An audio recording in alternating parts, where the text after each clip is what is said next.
오늘 우리가 은혜 받을 말씀은 욥기 42장 1절로 17절입니다. 제가 한 절 여러분이 한 절 읽겠습니다. 욥이 여호와께 대답하여 이르되 주께서는 못하실 일이 없사오며 무슨 계획이든지 못 이루실 것이 없는 줄 아오니 무지한 말로 이치를 가리는 자가 누구니이까. 나는 깨닫지도 못한 일을 말하였고 스스로 알 수도 없고 헤아리기도 어려운 일을 말하였나이다. 내가 말하겠사오니 주는 들으시고 내가 주께 묻겠사오니 주여 내게 알게 하옵소서. 내가 주께 대하여 귀로 듣기만 하였사오니 이제는 눈으로 주를 배옵나이다. 그러므로 내가 스스로 거두어드리고 티끌과 제 가운데서 회개하나이다. 7절입니다. 여호와께서 욥에게 이 말씀을 하신 후에 여호와께서 대만 사람 엘리바스에게 이르되 내가 너와 내 두 친구에게 노하나니 이는 너희가 나를 가리켜 말한 것이 내 종의 말같이 옳지 못함이니라. 그런즉 너희는 수소 7과 순양 7을 가지고 내 종 욥에게 가서 너희를 위하여 번제를 드리라. 내 종 욥이 너희를 위하여 기도할 것인즉 내가 그를 기쁘게 받으리니 너희가 우매한 만큼 너희에게 갚지 아니하리라. 이는 너희가 나를 가리켜 말한 것이 내 종 욥의 말같이 옳지 못함이라.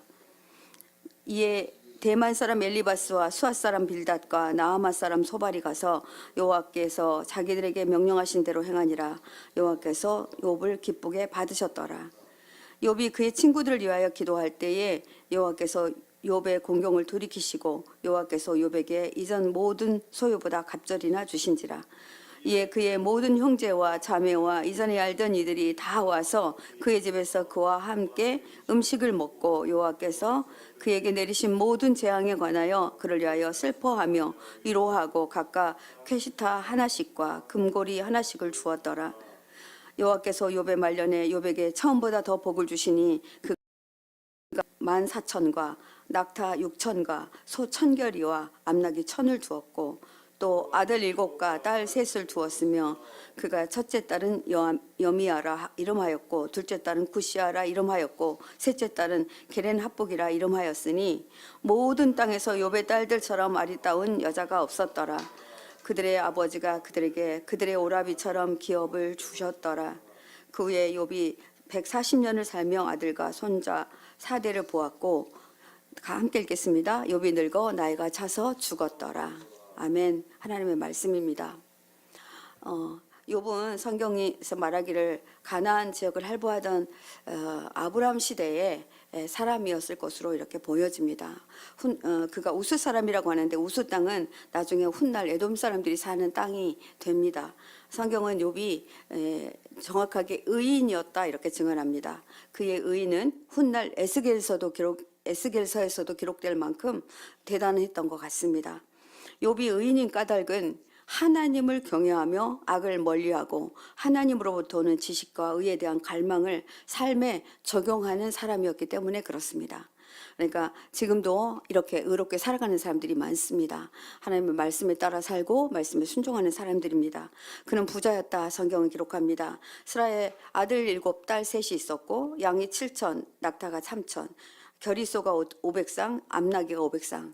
그러니까 합하면 다 10이 돼요. 500쌍 하면 10의 숫자로 이렇게 계속 10의 배의 숫자로 이렇게 하는데 완전 숫자입니다. 완전히 꽉 채워서 하나도 부족함이 없고 모자람이 없다라는 것을 상징하여서 이렇게 표현하고 있는 것 같습니다.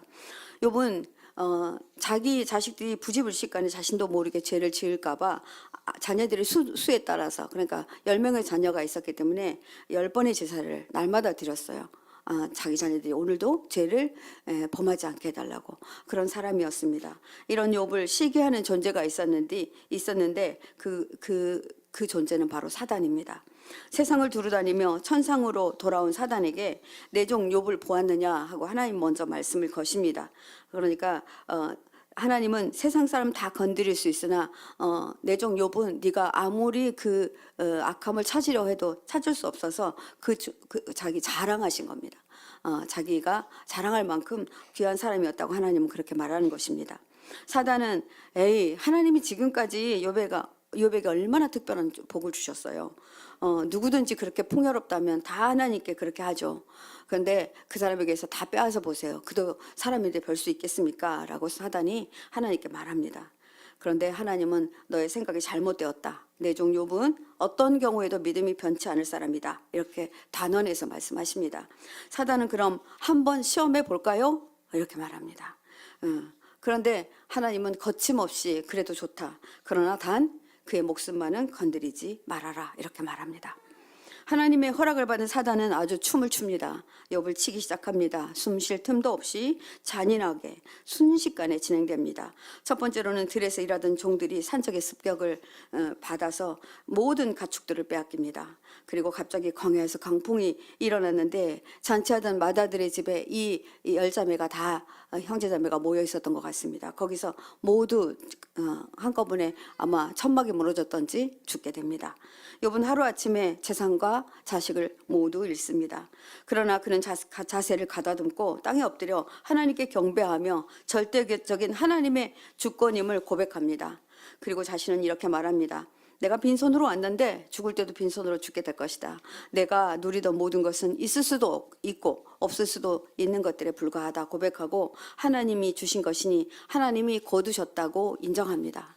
참 이러기가 쉽지 않은데요. 이렇게 욥이 이렇게 행동합니다. 욥은 이런 시련을 당하고도 하나님을 전혀 원망하지 않습니다.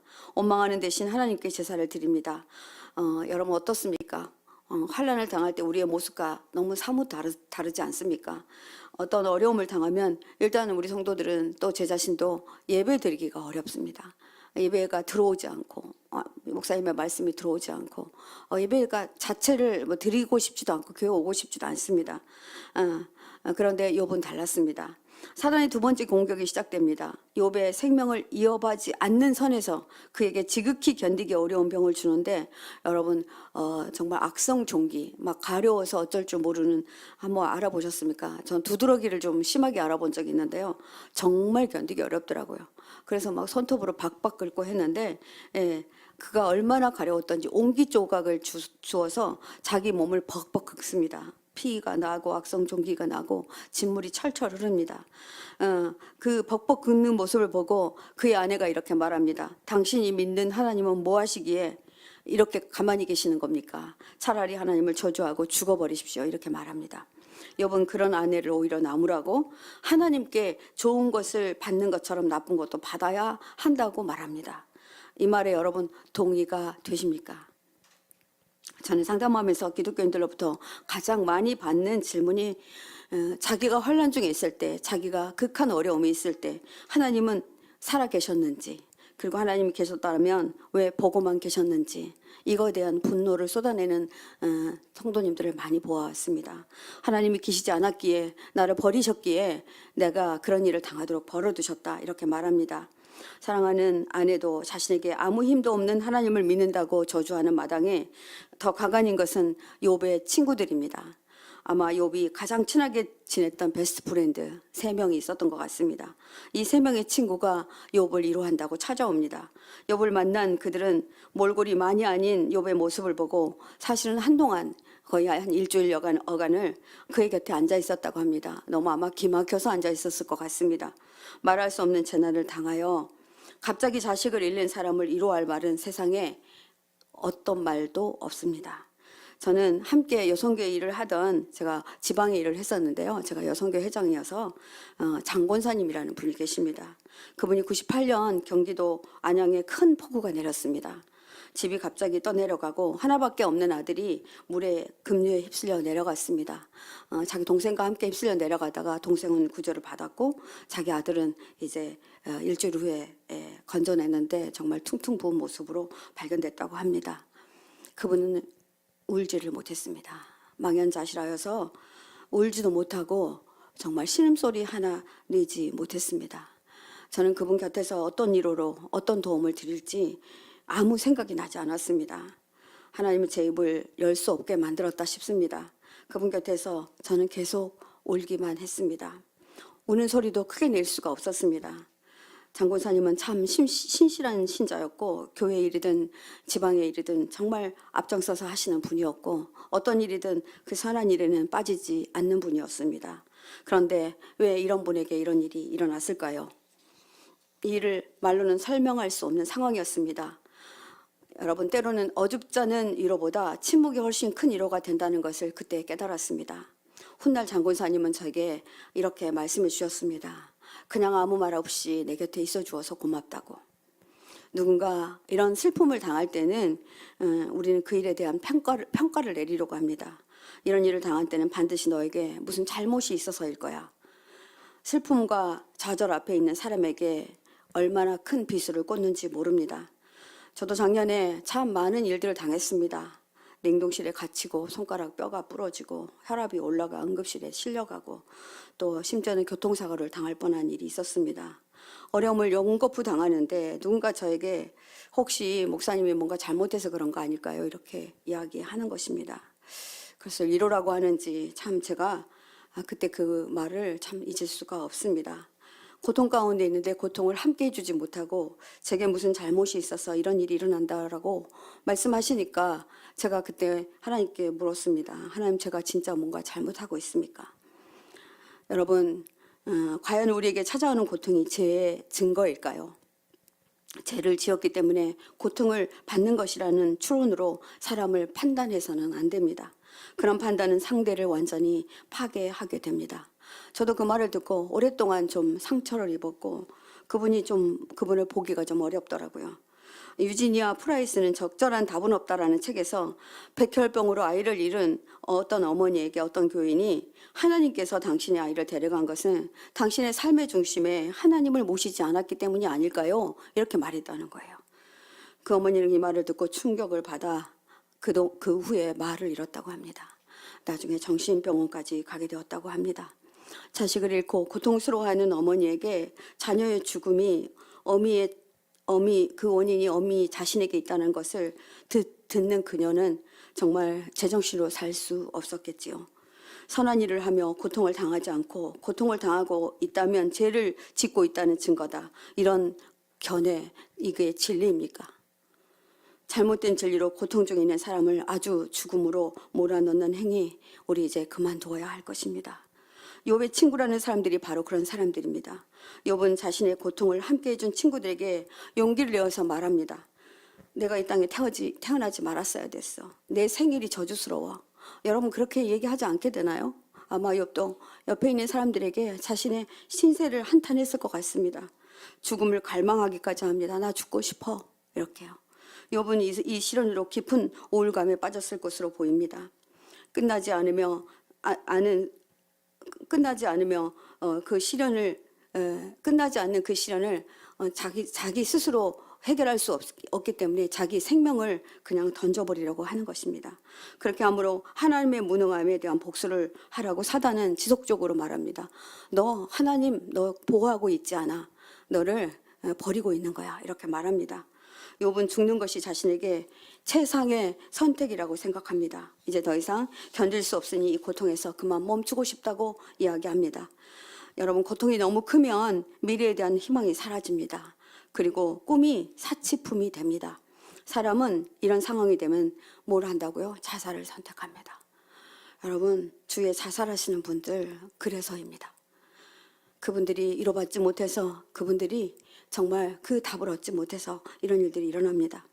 욥기 3장 20절에서 26절에서 슬픔과 고통으로 가득한 현실은 도대체 풀리지 않는 수수께끼 같다, 이렇게 말합니다. 인생이 고통이라면 하나님은 왜 인간에게 생명을 허락하셨는지 원망하며 하나님께 묻습니다. 깊은 우울로 안정을 찾지 못하고 두려움에 사로잡혀 있는 욥에게 엘리바스라는 사람 한번 어떻게 말하는지 보시겠습니까? 그는 정의로운 사람이었습니다. 이렇게 말합니다. 결코 죄 없는 사람은 하나님이 벌하지 않는다고. 네. 욥에게 죄를 회개하라고 강요합니다. 내가 믿는 하나님은 너의 말에 아무 대꾸도 하지 않을 것이라 말합니다. 네가 회개하지 않으면 아무것도 대답하지 않을 것이라 말합니다. 엘리바스는 사실은 노골적으로 욥을 비방한 것입니다. 보잘것없는 인간이 하나님께 하소연하는 것은 무지한 것이라 말합니다. 네가 하소연해봤자 너는 그건 하소연에 불과하다, 이렇게 말한 것입니다. 인간은 하나님 앞에서 무의미한 존재이므로 원망을 그치고 그 앞에 근신할 것을 권유합니다. 어쩌면 굉장히 잘 상담해주는 사람 같습니다. 욥 자네가 할 일은 원망을 그치는 일이야. 그분 앞에서 근신해야 하네. 그리고 그분의 자비를 구하게. 한마디도 틀린 말이 없습니다. 아니요. 이 사람의 말은 틀렸습니다. 인간의 가치를 지나치게 저하했고 하나님 인간을 창조하신 섭리를 왜곡하고 있는 것입니다. 인간이 고통 가운데 있을 때 친구들의 위로나 주위의 격려가 필요하지만 가장 큰 힘을 받는 것은 하나님의 성품에 대한 확신을 갖는 것입니다. 하나님이 반드시 나를 지킬 것이라는 확신, 하나님이 나를 떠나지 않을 것이라는 확신, 내가 죄를 지어도 나를 용서해 줄 것이라는 확신이 있다면 그는 망하지 않습니다.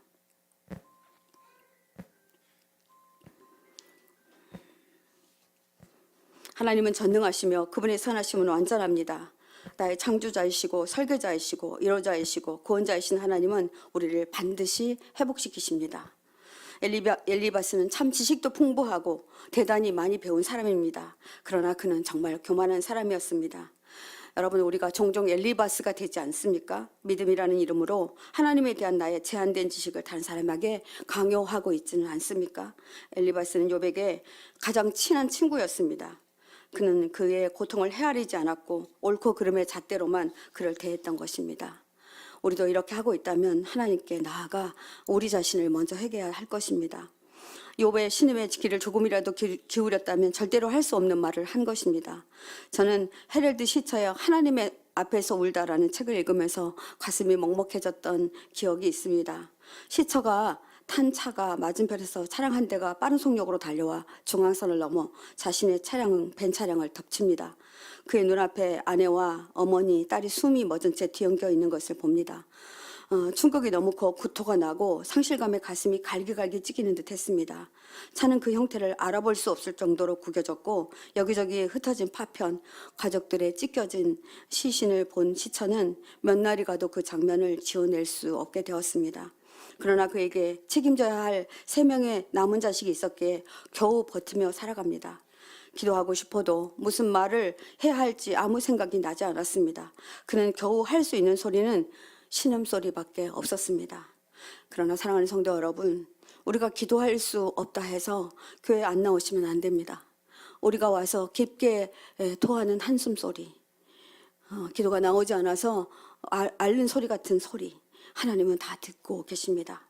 때로는 주위 사람들이 도움이 되지 않고 정말 온수처럼 느껴질 때가 있습니다. 어떤 때입니까? 말 속에 뼈가 있는 말을 들을 때에 많은 죄가 숨어 있는지 깨달아야 합니다. 거칠고 신중하지 못한 말, 조롱의 말, 성급한 책망, 이기적인 말, 아무렇게나 던지는 질책으로 우리는 우리 형제를 위로할 수 있다고 생각하십니까? 아닙니다. 욥의 몸은 구더기와 먼지로 뒤덮였고 피부는 짓물러 진물이 철철 흘러내렸습니다. 저는 성도들을 상담하면서 자신의 삶이 끝나기를 애타게 바라는 분들을 여럿 만났습니다. 그들의 삶은 참으로 말로는 설명되지 않았습니다. 욥은 7장 13절부터 15절까지 이렇게 말합니다. 잠자리에 들면 편해지겠지. 이 말은 잠에서 깨어나지 않으면 되겠지라는 말입니다. 깊이 잠이 들면 고통이 덜하겠지. 죽음을 이렇게 표현하고 있습니다. 주님께서는 악몽으로 나를 놀라게 하고 무서운 환상으로 나를 떨게 하십니다. 이런 상황은 조현병 증상입니다. 차라리 숨이라도 막혀버리면 좋겠습니다. 뼈만 앙상하게 살아있기보다는 차라리 죽는 것이 낫겠습니다. 욥의 하소연입니다. 저는 이 부분을 묵상하면서 많은 분들이 얼굴이 떠올랐습니다. 우리 교회 성도님 어떤 분도 떠올랐습니다. 얼마나 힘들까? 얼마나 마음이 아플까? 이거 본인이 아닌데, 그리고 죄책감을 갖습니다. 자기가 이런 못된 질병에 걸린 것에 대해서 자신이 정말 못났다고 생각하고 자신의 죄라고 그렇게 생각합니다. 그런 분이 계시다면 용기를 내시기 바랍니다. 아무 이유도 없이 고난을 당하면 하나님으로부터 혹독한 대접을 받고 있다고 생각하는 게 우리들의 일상입니다. 그의 신음과 분노의 울부짖음, 그의 아픔이 여러분 이해가 되십니까? 죽음을 갈망해도 죽어지지 않는 삶, 자신의 수명을 단축해달라고 기도하는 성도님들을 보고 우리는 어떻게 같이 아파해야 할까요? 상대의 고통을 헤아리려면 같은 고통 가운데 들어가 보지 않고는 불가능합니다. 그러하기에 아무도 그 사람에 대해서 이야기하시면 안 됩니다. 이런 욥의 모습을 보고 친구 빌닷이라는 친구는 의를 가장한 심판자로 나섭니다. 너는 하나님의 심판을 잘못하신다고 생각하니? 네 자식들이 주님께 죄를 지으면 주님께서 그들을 벌하시는 것은 당연한 일이겠지. 그러나 네가 하나님을 간절히 찾으면 전능한 분께 자비를 구하면 또 내가 정말 깨끗하고 정직하다면 주님께서는 너를 살리실 거야. 떨치고 일어나서 네 경건한 가정을 회복시켜 주실 것이야. 이렇게 말합니다. 이 사람의 말도 정말 옳은 말로 들립니다. 그러나 이 사람의 말에 얼마나 큰 오류가 있는지 여러분들 우리가 보아야 됩니다. 사고체계는 엘리바스보다 훨씬 단순하고 경직되어 있습니다. 엘리바스는 의인의 축복과 악인의 멸망이라는 근본 원리로 주장하지만 이 사람은 의인과 악인으로 아주 이분법적으로 분리합니다. 의인이 따로 있고 악인이 따로 있다 이렇게 말합니다. 세상에 악인이 왜 따로 있습니까? 악인은 어쩌면 의인들이 만들어낼 수도 있고요. 악인은 악인이 만들어낼 수도 있습니다. 빌닷의 비난으로 정말 욥은 만증창이가 됩니다. 사랑하는 성도 여러분, 여러분 곁에 이런 사람이 있다면 그를 떠나십시오. 전 가감히 그렇게 말하고 싶습니다. 그분은 더 이상 친구가 아닙니다. 하나님의 공의를 의심하지 말아라. 하나님을 찾아라. 하나님을 저버린 사람은 망한다. 이렇게 말하는 자 앞에서 욥은 고개를 어디로 돌리냐면 하나님께로 돌립니다. 아무런 이로도 위안도 받지 못한 욥은 이렇게 말합니다. 오늘 본문 3장에 보니까 무지한 말로 이치를 가는 자가 누구이니까 나를 깨닫지도 못한 일을 말하였고 스스로 알 수도 없고 헤아리기도 어려운 일을 말하였나이다. 자기가 정말 생각지도 못한 이야기를 했던 것입니다. 욥은 더 사람들의 말로 친구들의 말로 상처를 받게 되고 그의 시선은 하나님께로 향합니다. 42장 4절에 보니까 내가 말하겠습니다. 주님 들어주십시오. 내가 주께 묻겠습니다. 주님 내게 알게 해주십시오. 다 말할 수는 없지만 이 내용들이 앞장에 나옵니다. 여러분들이 시간이 되시면 욥기를 한번 보시면 좋겠습니다. 10장 1절에서 4절에 욥은 이렇게 말합니다. 산다는 것이 이렇게 괴로우니 나는 이제 온통함을 참지 않고 다 털어놓고 내 영혼의 괴로움을 다 말하겠습니다. 내가 하나님께 아뢰겠습니다. 나를 죄인 취급하지 마십시오. 무슨 일로 나 같은 자와 다투시는지 알려주십시오. 주님께서 손수 만드신 이 몸을 학대하고 멸시하시면서도 악인이 세운 계획은 잘 만들게 하시니 그것이 주님께 무슨 유익이라도 됩니까? 이렇게 말합니다. 주님의 눈이 살과 피를 가진 사람의 눈이기라도 합니까? 주님께서 매사를 사람이 보시듯 보신단 말입니까? 욥은 자신의 고통이 무엇인지 답해달라고 하나님께 간구합니다. 그의 질문에 하나님은 답하지 않고 하나님은 전혀 다른 이야기를 합니다. 하나님이 이 땅을 창조하신 이유, 천지의 질서, 우주의 섭리 이것들을 말씀하십니다. 하나님의 답을 들은 욥은 이렇게 고백합니다. 5절이 그 고백의 답입니다. 내가 죽게 대하여 귀로 듣기만 하였사오나 이제 눈으로 배옵나이다. 이 말은 욥이 지금까지 종교적 전통이나 조상들의 가르침 등의 외적인 요인으로만 죽게 대한 것을 들어서 알고 있었던 것입니다. 우리는 하나님에 대해 아주 불완전하고 관념적으로 또 가상적으로 하나님을 이해합니다. 욥은 친구들의 주장에 동의할 수 없었고 더욱이 세상을 다스리는 하나님의 불합리한 섭리에도 동의할 수 없었습니다. 그러나 하나님의 답을 들은 욥의 눈이 번쩍 뜨인 것입니다. 하나님은 욥에게 직접적인 계시를 하시지 않으시고 그의 영광과 능력과 권세가 어떠한 것인지를 피부 깊숙이 깨닫게 해주셨습니다. 욥이 하나님과 대화를 통해 영안이 확 열립니다. 그분의 위대한 주권과 놀라우신 섭리에 대해서 새삼 알게 됩니다. 아, 내가 당한 이 모든 고난이 주님의 섭리 가운데 있구나. 이것을 깨닫게 됩니다. 욥은 자신의 순정성과 의로움을 주장하기 위해서 하나님의 얼굴을 뵙기 원했는데 하나님은 욥에게 그렇게 나타나 주신 것입니다. 6절 말씀 보겠습니다. 그러므로 내가 스스로 거두어드리고 티끌과 제 가운데 회개하나이다. 여러분 이때 욥은 어떤 회개를 했을까요?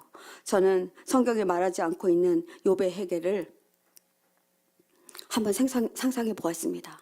욥이 제가 의인이 아니어서 죄송합니다. 이렇게 했을까요? 아니요. 욥은 이렇게 기도했을 것 같습니다. 하나님, 제가 하나님을 너무 몰랐습니다. 하나님을 제대로 알지 못한 죄를 용서해 주십시오. 이때 진정한 회개를 하게 된 것입니다.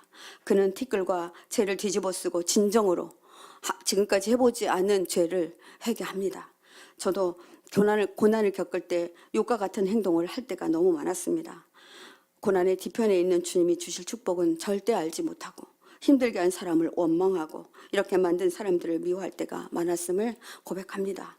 고통을 멈추는 때는 하나님이 환난도 고난도 허락하셨다는 깨달음을 얻을 때 고통이 멈추더라고요. 여러분도 그렇게 한번 해보지 않으시겠습니까? 하나님은 자신의 종을 아프게 한 욥의 친구들에게 회개할 기회를 줍니다. 그리고 그들에게 내가 내 두 친구에게 분노했다. 너희가 나를 두고 말한 거 다 옳지 않다. 이렇게 말합니다. 그러므로 너희는 소송아지 7마리 잡아라. 양을 7마리를 잡아라. 그리고 욥에게 가지고 가서 너희가 용서를 받을 수 있도록 번제를 드려라. 그럼 내 종 욥이 너희에게 용서해 달라고 그가 나에게 빌면 내가 그의 기도를 들어줄 것이다. 이렇게 말합니다. 여러분, 여기 놀라운 비밀이 들어 있습니다. 여러분, 우리가 누구에게 잘못하면요, 그에게도 가서 용서를 빌어야 합니다. 우리는 혼자만 합니다. 하나님께 나만 회개하고 나만 은혜 받으면 됩니다. 그 사람의 상처는 그대로 철철 피를 흘리고 있는데 말입니다. 그렇게 하시면 안 됩니다. 그에게 가서 내가 그때 잘못 생각했다. 잘못 생각할 수 있잖아요. 정말 미안하다라고 말해야 합니다. 욥은 그들이 와서 그렇게 빌 때 자신이 그 용서를 받습니다. 그리고 그때 기도합니다. 2003년도에 우리 가정에 있었던 일을 잠시만 나누려고 합니다. 저희 남편 둘도 없는 친구 가명입니다. 박상습이라고, 상습적으로 하니까 상습이라고 하겠습니다. 박상습 씨가 있습니다. 이 사람 우리 남편을 늘 속이곤 했습니다. 한 날도 그 사람 모파상을 하고 있었는데 중국에서 물건이 들어오는데 공항에 체류되어 있다. 관세를 못 내서 그러니 너가 조금만 도와주면 들어오는 즉시 갚겠다 하고 저희 남편을 속여 가계수표 두 권을 가지고 갑니다. 한 권에 50만 원씩만 긁을 수 있는, 상당히 오래된 일이기 때문에 50만 원도 굉장히 큰 돈입니다. 긁을 수 있는 가계수표를 한 장에 500만 원씩 긁습니다. 아마 가계수표를 긁으면 본인에게 들어오면 그거를 갚아야 하는가 봐요. 저는 우리 남편 가계수표를 써본 적이 없는데, 그래서 그게 돌아왔던 것 같습니다. 근데 그게 돌아왔는데 저희 남편은 그것을 가진 방법, 가진 수단을 통해서 갚아 나가기 시작했습니다. 그런데 갚다가 두 권을 다 500만 원씩 쓴 거예요. 그러니까 여러분, 옛날에 1억이면요 강남에 집을 샀던 돈입니다. 그 돈이 이제 눈덩이가 돼서 저희 집에 떨어졌습니다. 그 사실 알고 저는 집도 팔고 가지고 있었던 가게도 처분하고 다 털어도 그 빚을 다 갚을 수 없었습니다. 나중에 정말 봉지쌀을 사야 할 만큼 어려운 일을 견디게 됐습니다. 저는 당연히 원망을 하죠. 누구에게요? 제 남편에게요. 당신 미쳤느냐고. 너는 남 돕자고 네 자식은 이렇게 되도록 놔뒀냐고. 막 죄송합니다. 제가 이렇게 함부로 말해서. 오늘 어쩌면 방송이 안 되는 게 다행인지도 모르겠습니다. 저희 남편이 안 듣고 계셔서. 네. 근데 그때 당시 저희 교회에서 생명의 삶으로 큐티를 하고 있었는데 그때 욥기를 하고 있었어요. 근데 그때 오늘 본문이 그 극한 상황에 만났습니다. 욥기 42장 10절. 하나님께서 분명하게 주시면서 이 말씀에 순종하라 하는 것입니다. 저는 그때 하나님께 너무하다고 소리 질렀습니다. 내 눈앞에서 박씨가 코 박고 빌어도 될뚱말뚱인데 그놈은 오지도 않는데 제가 그놈을 용서하라고요? 절대로 용서할 수 없습니다. 라고 절구가 흘러나왔습니다. 욕을 좀 더 하겠습니다. 제가 저놈을 위해서 기도하느니 차라리 내 혀를 깨물고 싶습니다. 라고도 기도했습니다. 그때 주님은 내가 너를 축복할 수 있는 방법은, 너를 회복할 수 있는 방법은 이것밖에 없다라고 말씀하셨습니다. 욥의 친구들에게 욥이 가서 무릎을 꿇으라 하셨으면서도 저는 그놈 콧배기도 보이지 않으시고 나보고는 그대로 용서하라고 하시다니요. 하나님 정말 너무하시지 않습니까? 그때 그 친구의 딸들이 그냥 갑자기 떠올랐습니다. 우리 아이들하고 동일한데 이름은 은혜, 둘째는 성혜. 은혜와 성혜가 제 눈앞에 아른거렸습니다. 제가 하는 저주를 다 받는다면 저희들은 어떻게 될까 하는 생각이 드니 제가 너무나 무섭게 느껴졌습니다. 갑자기 그 아이들의 이름을 제 입에서 부르기 시작했습니다. 하나님, 그놈은 용서할 수 없는데 은혜와 성혜를 위해서 제가 용서할게요. 이렇게 울부짖었습니다. 아이들이 무슨 죄가 있겠습니까? 그가 저주를 받는다면 그 아이들이 온전치 못할 것 같습니다. 용서인지 축복인지 알 수 없는 기도로 눈물을 한참 기도하고 있는데 12절 말씀이 들어왔습니다. 여호와께서 욥의 말년에 욥에게 처음보다 더 복을 주시니 그가 양 14,000과 양 6,000과 소 1,000결이와 암나귀 1,000을 두었고, 여러분 욥이 처음에 받았던 축복 기억하실 것입니다. 양 13,000이 아니라 7,000, 낙타 3,000, 소와 암나귀 500쌍씩. 근데 정확히 2배를 하나님이 허락하신 것입니다. 그리고 죽었던 아들 7, 딸 3을 고스란히 다시 욥의 스라에 태어나게 했습니다.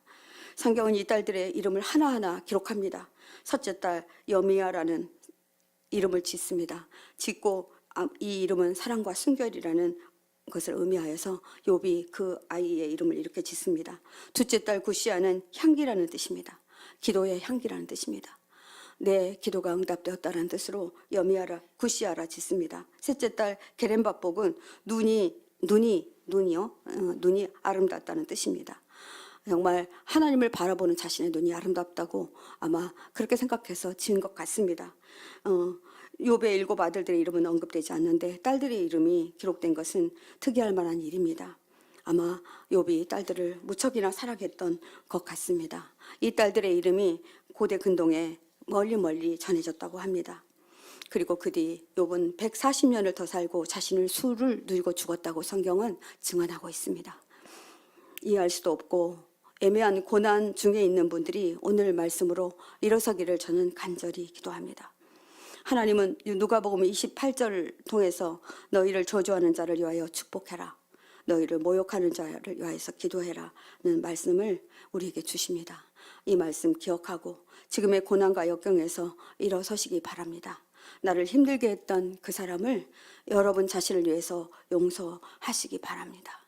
그리고 지금 당하고 있는 고난, 하나님이 섭리 안에 있다는 것을 기억해 주셨으면 감사하겠습니다.